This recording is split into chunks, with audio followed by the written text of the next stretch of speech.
Hey guys, it's Dave, and a couple weeks ago I was tagged in a top 10 non-Funko Pop collection video by my buddy Andy over at the Nerd of the 80's. His link will be below, and there'll be a card up above as well. Go sub his channel. He does a lot of great Funko Pop stuff, food tasting, reviews, tons of awesome stuff. Go check him out, support him, subscribe.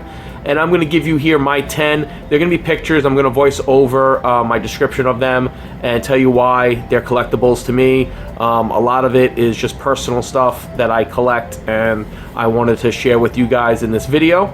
I have pictures of them just because we've been packing. So we are looking for a house. We're in the process of listing our place soon. So we've been decluttering, getting rid of stuff, packing stuff away. And I packed away a lot of my stuff, and I took pictures as I was packing of the 10 items that I wanted to show you guys.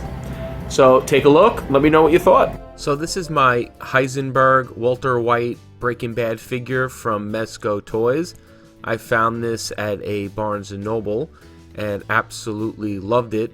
I'm a huge Breaking Bad fan, so me to get this figure only made sense. His glasses come off, his hat comes off, and he also comes with a little duffel bag and a little blue bag of meth that I don't have in this picture. But this is my Heisenberg, one of my favorite figures to display on my desk when it's up and running.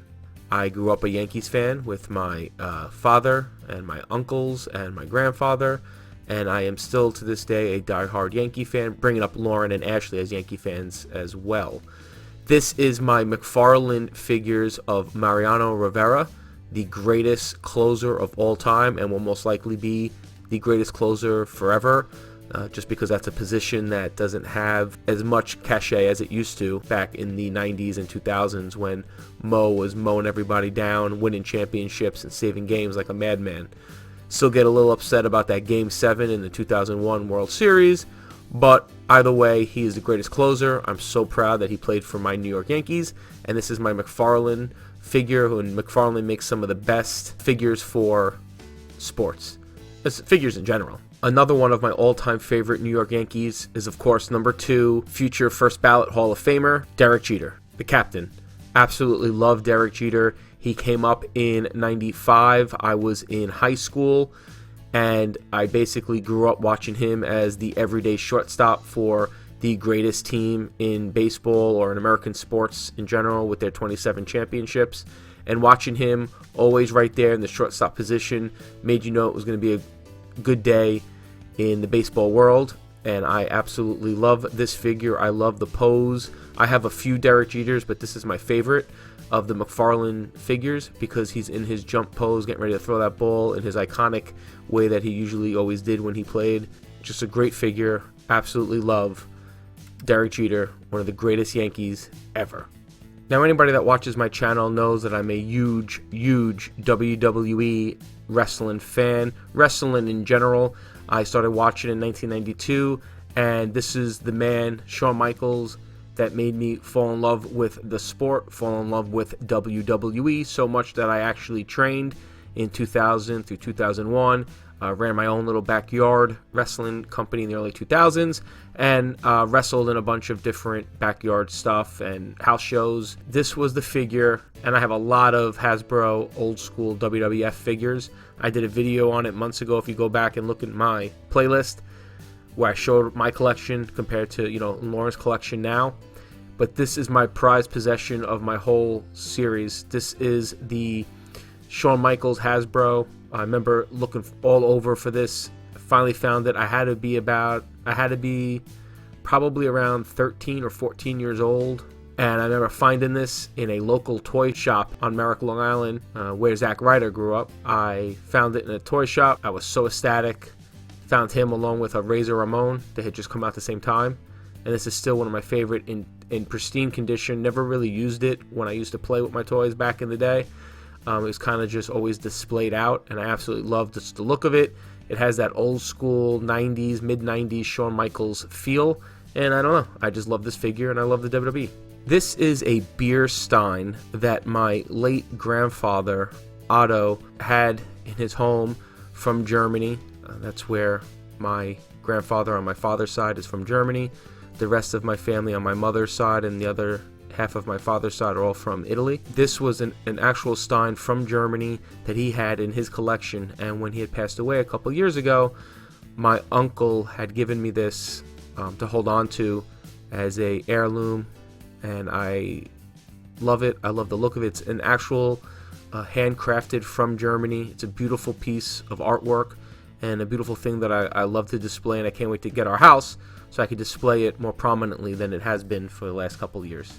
At my old job back in around the year of 2003, 2004, somewhere around there, my company had a spokesperson, and that spokesperson was none other than right fielder, New York Yankees legend, Paul ONeill.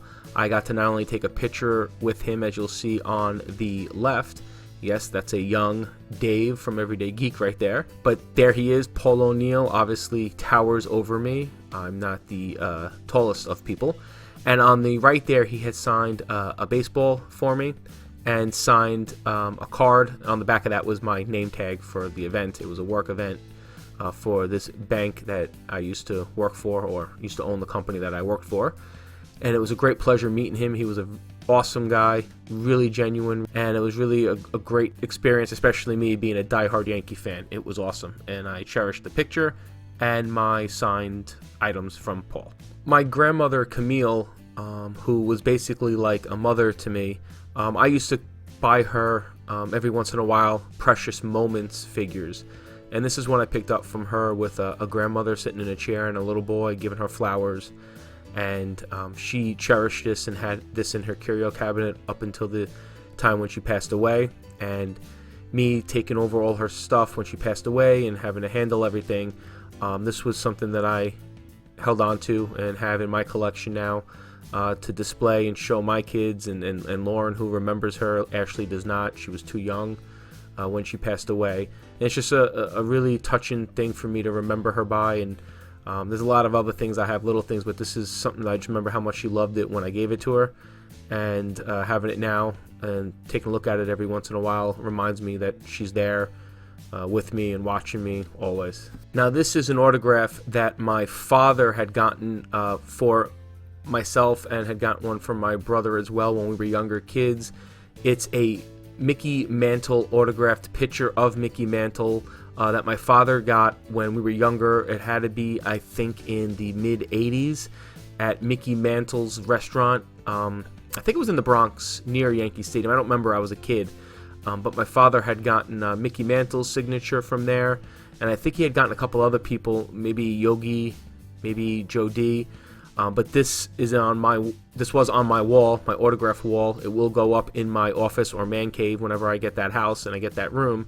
But this is my Mickey Mantle signed autograph. And again, I'm a huge Yankee fan. Mickey Mantle was one of the greatest, if not the greatest. And I love this autograph, and not many people can say they have one.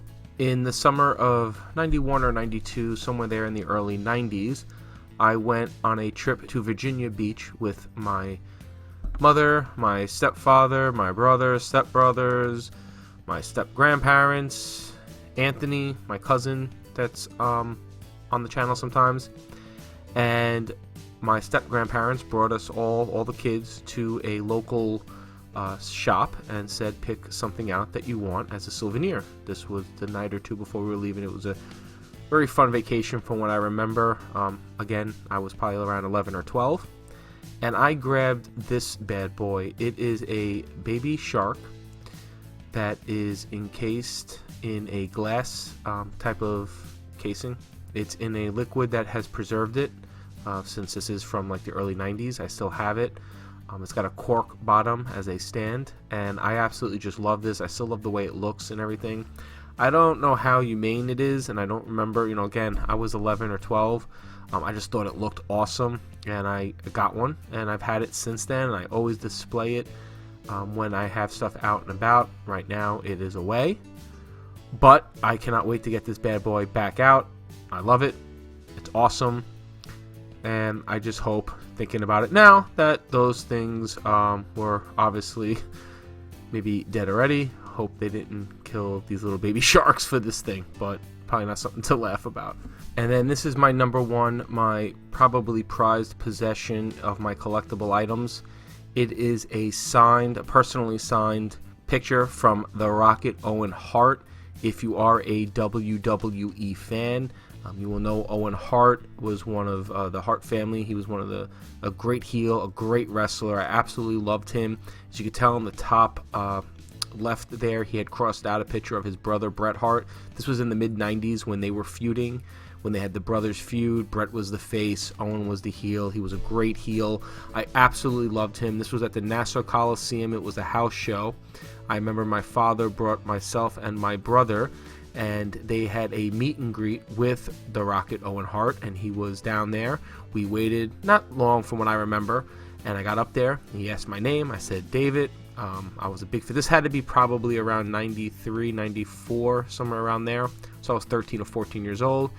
He asked me if I liked his brother, and I said, no, actually, I'm a fan of yours. And he said, that's great, and he crossed it out. Because I remember he asked my brother, who was 4 years younger than me. My brother loved Bret Hart, didn't like Owen, and he crossed him out and, did his whole heel gimmick thing. But with me, he was like, oh, that's great. He goes, I'm going to beat Bret tonight. I was like, oh, great. That's awesome. I love you. And he signed it to David, Rocket Owen Hart. And I also had a book. I have it stored away. I don't know where it is. I know it's somewhere. It was a wrestling book that used to come out with the WWE. Used to come out with this book yearly. It had every superstar in it with all their facts and, weight, history, title history, little bio on them. And there was a picture of the Rocket Owen Hart in there. And he signed that for me as well. If I ever find it, I'll put it up on my social media to show it. I know I have it. I just don't know where it is. Hopefully when we finally get a house and unpack, I'll find it. I know it's somewhere buried. But this is probably my prized possession, as I loved Owen Hart, was a huge fan, and it was such a sad day in May of 99, when he unfortunately passed away in the ring due to a freak accident. And I always wonder what could have been for his career if he survived that. It's a shame, and I'll always have this and cherish this as a prized possession in my collection. Alright, so that was my collection. Let me know what you thought. Leave your comments below. Remember to sub Andy over at Nerd of the 80's. And I'm gonna tag 5 YouTubers that I like to see their top 10 non-Funko items. First, I'm gonna tag Tracey and Jason over at Tracey's Basement. I'm gonna tag my boy Matt over at the Word of YAGA. I'm gonna tag John over at Yawk Nerd. I'm gonna also tag Shanna over at Girls Love Gaming, and Eric over at Symbiotically Geeky. I love to see some of your top 10 stuff, your collectibles that are not Funko related. Alright guys, and remember to hit up that red subscribe button. That helps us grow. We greatly appreciate all the support. It also gives you notifications of all our videos when they come out. And remember, you can find me on Facebook, Twitter, and Instagram at Everyday Geek TV. Thanks guys. Adios.